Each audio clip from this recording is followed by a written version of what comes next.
Ayyetutti dhiigee itti fiigee asiin ga'ee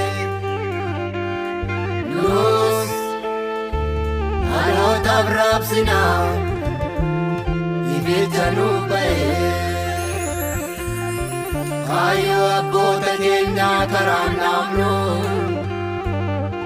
nurra ga'ee namni faanaa nyaannu dhalootaaf biraan keenyaa imaanaa.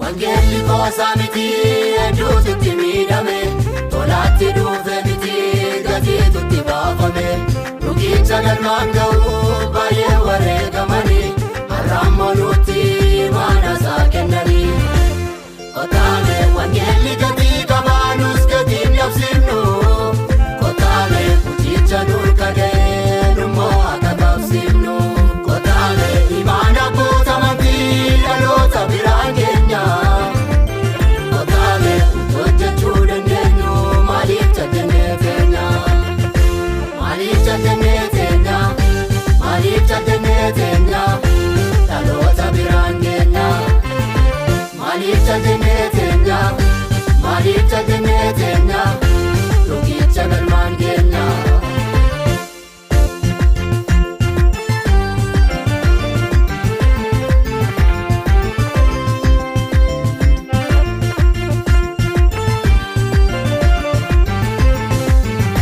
Godni akka Phaawulos sarara maaliif dhibame dhaloota namni qaruu ofiisaatii qarame jabni dhugaan hin ka'u kan hin sodaanne du'a waldaa kiristaanaatiif kan buusu bu'a.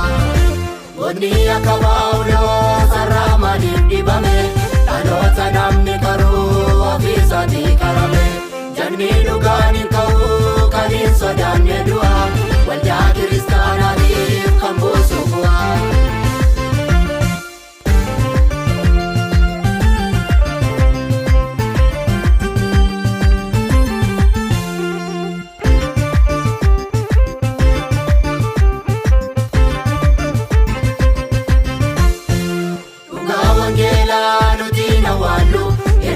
Baaneef tasan wallaallu inni nuu ifee hundaa fa'ifu hin dabarsinaa buqqifne gufuu dhugaa wangeelaa nuti na waallu ergama baaneef tasan wallaallu inni nuu ifee hundaa fa'ifu hin dabarsinaa buqqifne gufuu.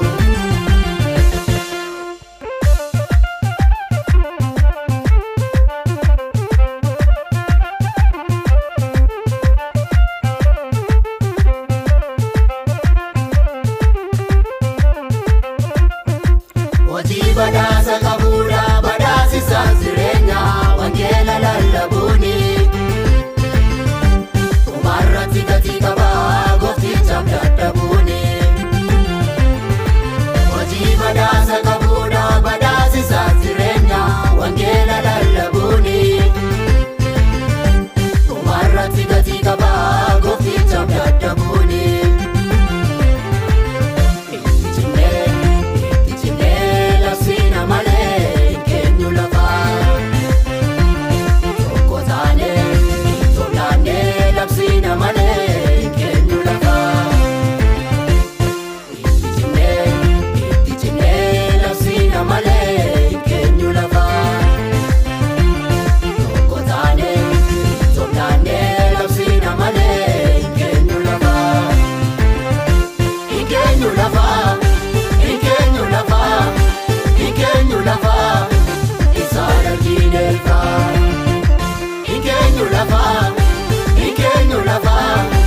Ikeenyu lafa